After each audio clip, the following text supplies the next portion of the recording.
Lifehouse in Hebrew is, you say it like this, Bet Chaim. Beit Chaim. So welcome to Beit Chaim. That's the Hebrew word for lifehouse. An interesting word about the word Chaim. It's in the plural, so it denotes that life is not meant to be done alone. That's the interesting thing about the word life. But thanks, Gary and Louise and the elders for this opportunity. I thought I was going to get out of it. When Gary first approached me, he said, would you be interested in sharing? I said, yeah, I would be interested, but I didn't really think anything of it. I thought maybe it will go away. Because I don't like, being in front of crowds. I'm used to being tucked away somewhere on some farm, somewhere dealing with hardcore addicts, and that's about the extent of the preaching. And then after the movie night, Gary asked me, so you on next week Sunday? I don't know if that was a question or that was a command. So I'm in it now. I couldn't say no, and it wasn't going to go away. And truth went on ahead and be told me, yeah. So this morning, so let me tell you the story about my message. Because Gary said to me, do you have something to share? I've got loads to share, lots. Always got a lot to share. And I was struggling with, during the week, with what am I going to share? I have got something in mind that I can put together, what I was going to share. But then I had a conversation with a very special young man on Thursday. His name is Jordan. He's right at the back there doing sound. And we were just chatting about life and things, and keeping things simple, And he mentioned and while I'm talking to him, I am thinking about what am I going to be sharing. And this has been plaguing my mind because I don't quite know. And Jordan says, your spoken testimony is a powerful weapon. I'm like, dude. So after that, I stopped talking. I just listened to the guy because I knew this guy's got a lot of things to say. And that sort of like bring a bit of relief. And I knew I had to share my testimony. This is what I should do. I knew it. But despite of knowing what I should be doing, I go home, I spend Friday morning putting together a technical preach. I promise you, it's got Hebrew, it's got scriptures, because I know the bar is high when you come here. I know the bar, there's a standard, and you've got to know what you're doing and know what you're talking about. It's not just come and ramble a whole lot of things. And I put together this technical preach. I send it off to Gary. I send my very primitive PowerPoint. It's not my strong suit, I must tell you that much. I send it off to Louise with no attachments. That's the extent of it. And we make a big joke of it, and that's funny and everything. And Gary's feedback to me is just share your testimony and weave in. God, we're there back again. Weave in parts of your share. Weave in parts of it into your testimony. And I thought, yes, I'm off the hook. Because that was a big relief to me when I realized that I can just share my heart and share my testimony. And I don't have to be technical, and not for now, anyways. So this morning, I'm going to attempt to share my testimony with you. It's very difficult to share 12 years of hardcore drug addiction and depravity and everything that goes wrong with that, and put that into, condense it. It's very difficult. There's so much I wanted to say, so many things. But what I've got here is what I've got, and that's what needs to be said, I believe. And that's about that. So I'm going to start very basically with the beginning, because that's a good place to start, right? That's a good place. So I grew up in a very militaristic home. I would say an average South African home, but a troubled home. My dad was a chronic alcoholic. He was a sergeant in the army, and that didn't stop when he was at home. He suffered from PTSD, and his only way to to deal with that was to drink. So it was self-medicating. And when he drank, he was a terrible person. Violent, difficult to speak to, difficult to relate to, quick, had a short temper, and not a very nice guy. But off the bottle, he was actually he was a very nice guy. But he struggled. He struggled with life. He couldn't deal with life on life terms, as we say it. And he turned to alcohol to medicate that. I can only say these things now in hindsight. Back in the day, when you're young, you don't understand these things. You think he's a monster. And I sort of learned to resent my father growing up. And I remember thinking when I was young, I am not going to ever be like that. I'm never going to be like that. But ultimately, children don't do what you say, they do what you do. And when people said to me, you're behaving just like your dad, I would get angry with them. But it was true. He didn't know how to deal with life. He didn't know how to deal with the pressures of life. And the way he dealt with life is by drinking and by being violent and sorting things out with the fist. That's the way I grew up. That's how you sort things out. So I want to encourage the elder men in this congregation. Guys, these youngsters are looking at you, man. They're watching everything. Don't underestimate what they are taking in and what they see.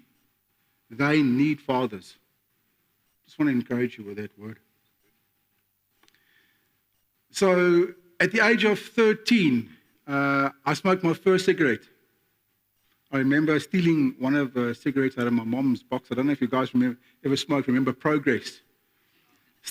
Stole the cigarettes out of a box and went and sat in a corner at the top of the complex property we were in and lit this thing with a magnifying glass.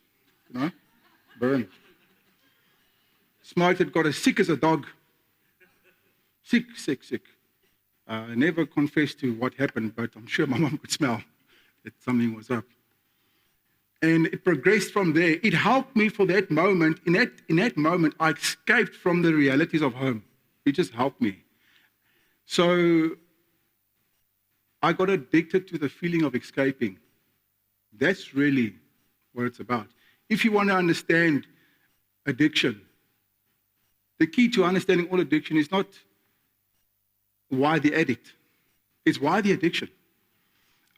What happens to a person? Why do they keep on returning to this same thing that's so damaging to them? It destroys their health, destroys their relationships, and the end of those things are always jails, institutions, and death. But the key to understanding that is what it does for a person is why you go back all the time.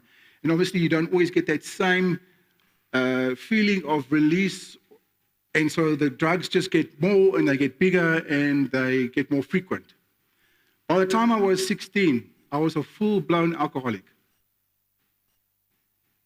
And smoking, dacha, I don't know what we call it these days, weed. There's so many names for it, There's so much name. Grassies is what they call it in Afrikaans.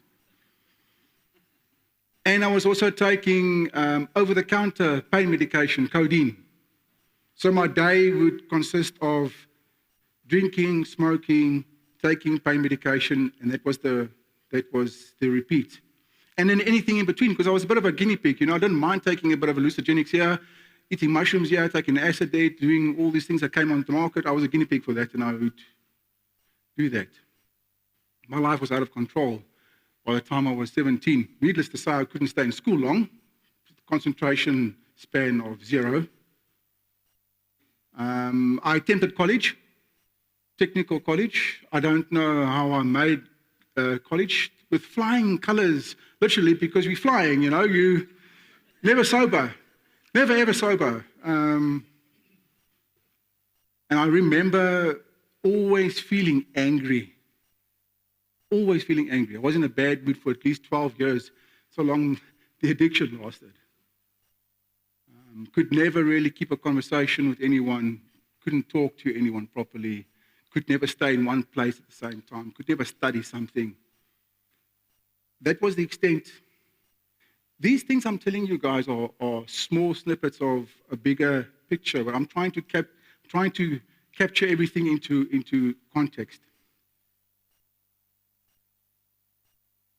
It was about the age 17.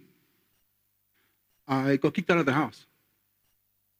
My mom had passed away from cancer in that same year, and that didn't help me deal with my addiction at all. In fact, by that time, I was so deep into addiction, and I was involved in all sorts of dark metal and all sorts of things. So my mom passed on,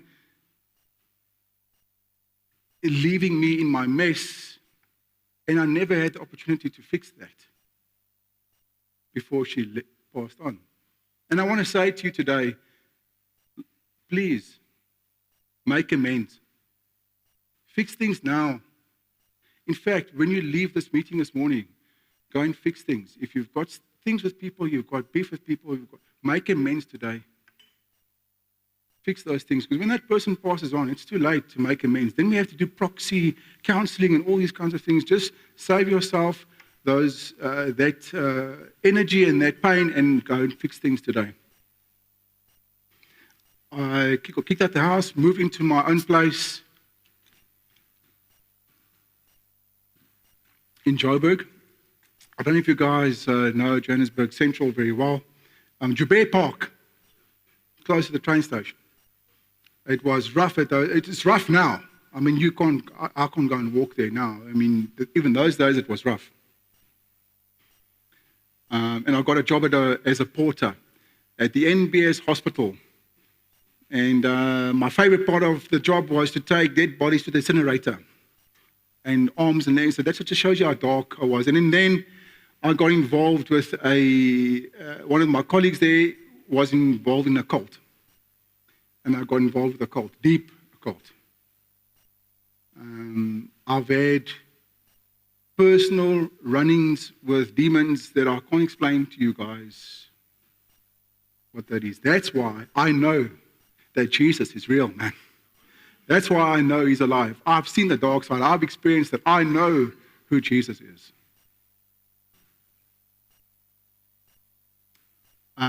When I was involved with the cult, I was very afraid. Because these demonic entities, they control your life through fear. And if you don't do what they tell you to do, and if you don't do what the coven tells you to do, they will kill you. It was in the same year. I rocked up at work very, very drunk the one day. And the matron of the hospital said to me, listen, you've got a choice. Either you go to rehab or you lose your job. And obviously I opted for rehab. But I wasn't really serious. I thought, let me just get them off my back. Let me go, at least I can still have a bit of a salary and carry on drugging and doing my thing.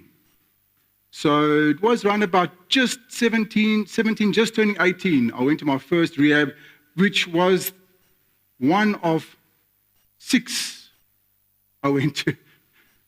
6 stints to rehab. 6 stints of rehab and 3 overdoses later. And I came back out of that first rehab and nothing had changed, Maybe cut my hair a little and just didn't wear so much black. But nothing had really changed. It wasn't long. I couldn't stay clean for longer than 3 months at a time.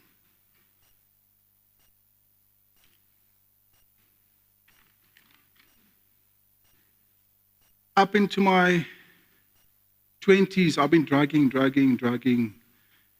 Could never keep a job, could never stay in one place, continuously had problems with people, and it's everybody else's fault but my own.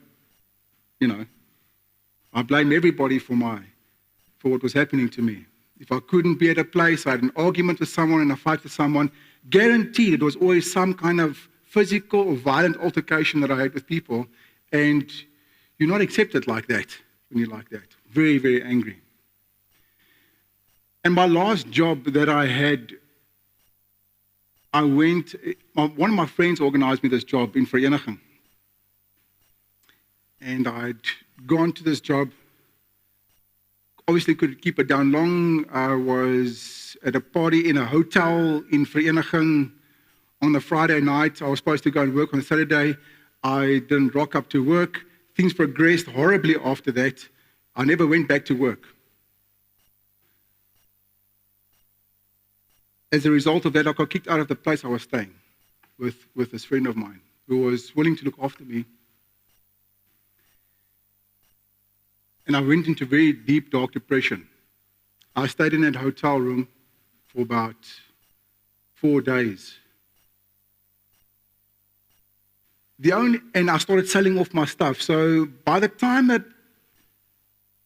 I'd come around, I had sold everything I had. Everything. I think I had maybe half a black bag of few old clothes that was left. And I had a phone. Now, this is the interesting thing about this phone. I don't know if you guys remember the Nokia 3310. Right? Awesome phone. I wish I could still have one of those phones today. No interference with social media, and people will just leave you alone. You know. Back in the 90s, things were nice. So there's Nokia 93, what's it? 3310, that's it. Stuck on a 9. 3310. I couldn't pawn this thing. The only pawn shop that was willing to, in the area that I was staying in, that was willing to take this thing, wouldn't take it because the charger was busted, and you had to jimmy the charger to make the phone charge. They refused to take this. They refused to take this charger.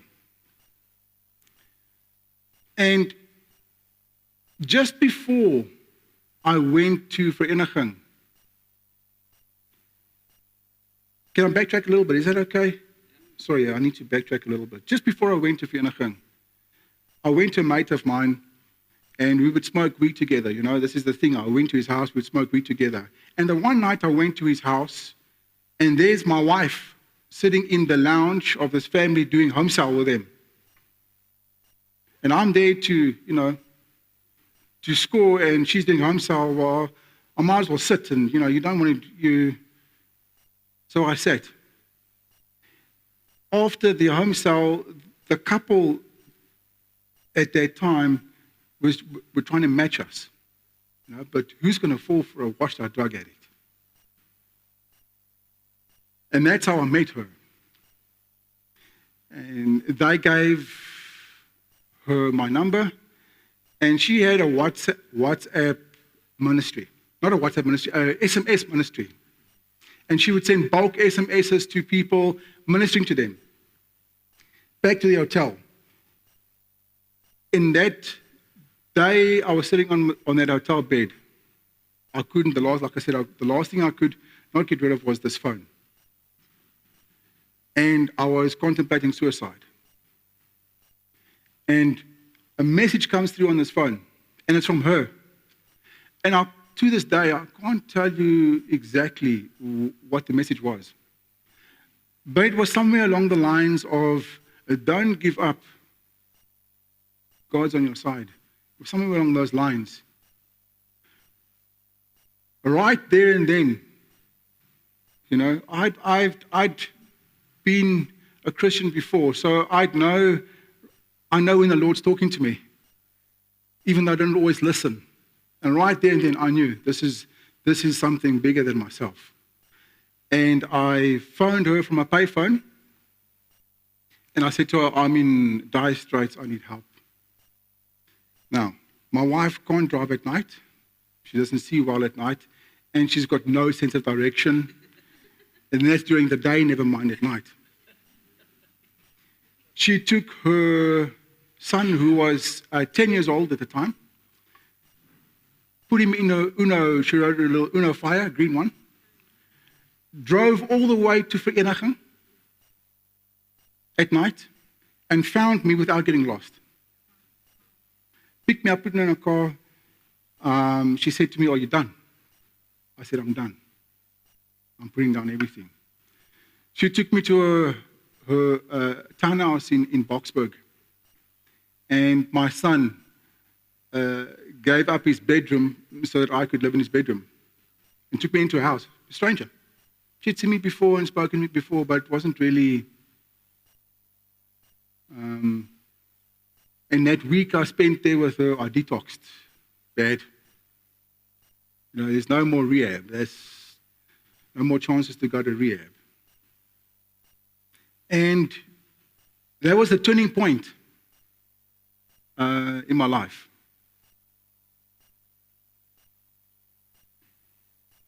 I started going back to meetings again, started attending NA meetings again, which I still do today. And the one night, and Chantal used to go with me. And the one night we were going to a meeting together, and I said to her, well, I know what I want, and will you marry me? And she said yes. And I thought, great, this is, and one day we might be privileged to hear her side of the story, because it's a really awesome story. I saved her out of a very bad relationship, an abusive relationship that she was in. And she saved me out of my drug hole that I was in. So in 2006, December 2006, we got married. We joined a church in Alberton and started doing full-time ministry. Just engaged the church and started serving. There's something about fear that I want to talk to you about. Now that I'm clean, when you're sober, you have to deal with things that you numbed before. There are 3 fears that plague me, and that's the fear of abandonment, the fear of rejection, and the fear to open myself again to love. And those 3 fears caused me to be a people pleaser. And I did crazy things and worked all sorts of hours for the church and did crazy things and put my family second and put the work always first. And I almost destroyed that marriage and that family. It took my wife and my son about 6 years to recover from the damage that I caused from that. In the first year that we were married, I went to a men's camp. It was called Encounter Weekend. And the last day of the camp was a Sunday, and the speaker who was teaching spoke about honoring your parents. And right there, I realized that I need to fix things with my dad. Things are completely broken. And I took that message, and I took my son, who is now 25. He was 11 at the time. And I said, let's go and go see Opa. And I took him. And my dad was sober that day, which was a miracle within itself. There were very few times in my dad's life that he was sober, and those were one of those days. And I sat him down, and I said to him, Dad, I just want to tell you, I've been on this men's camp. I don't know what's happened to me. But I'm here, and I want to say thank you for your hard work, for your love, for helping us, for putting us through school, for always being there for us. And that was the complete opposite of who he was. The complete opposite. My dad broke down in tears. I broke down in tears. That day, by me honoring my parents, the Lord just released such a restoration between my dad and I. And my son got to see that. It was a defining moment for me in my life. So I want to encourage you, young people, or whoever, not just young people, if your folks are still alive, if you have people in your life who are looking after you, spiritual fathers, spiritual mothers, honor them. The word says, honor your mother and your father, that it may go good with you, go well with you. It's not honor them because the they're good to you. No, it's despite of. It's despite of how our parents act and what they've done that we honor them. So I want to encourage you today to honor your folks.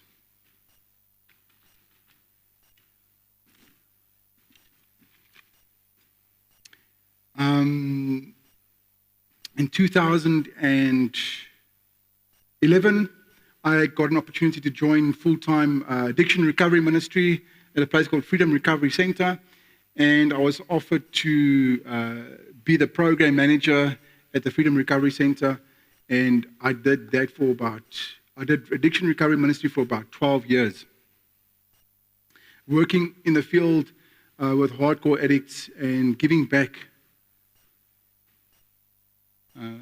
That was hard. 8 of those 12 years, I was away from home. And that was hard on my family. Up until this year, February, I'd been in the industry. And up until February, I'm just new. I've started my own business, and I'm at home looking after my family, and the Lord's ministering to me about family. And that's really my story. And there are these small things that I've shared with you along the way, that I've learned along the way. But there's a very important thing I'd like to share with you in closing my message. This is a very short message, as you can tell. I'm just almost glad it's over.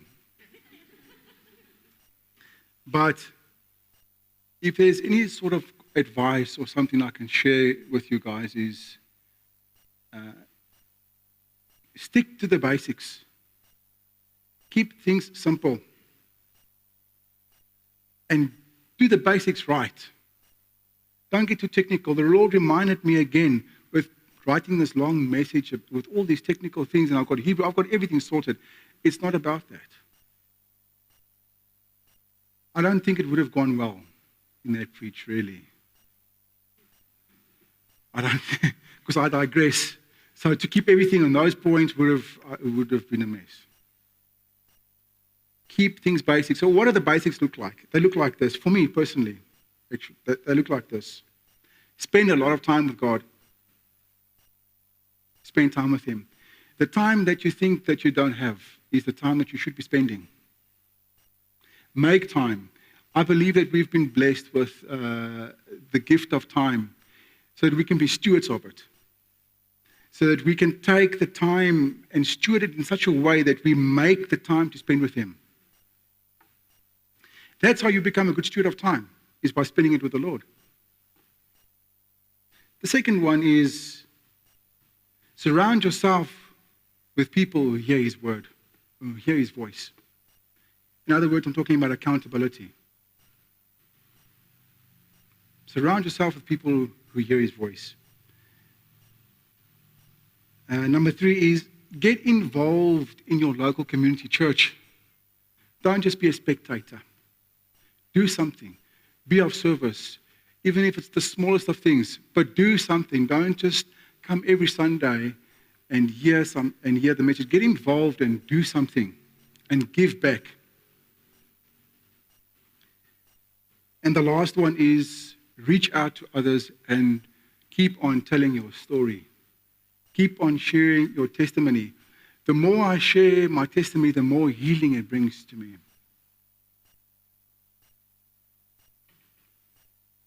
The best gift that you can give anyone, or the best thing that you can do for anyone, is that you take, on a daily basis, that you take personal responsibility for your relationship with the Lord.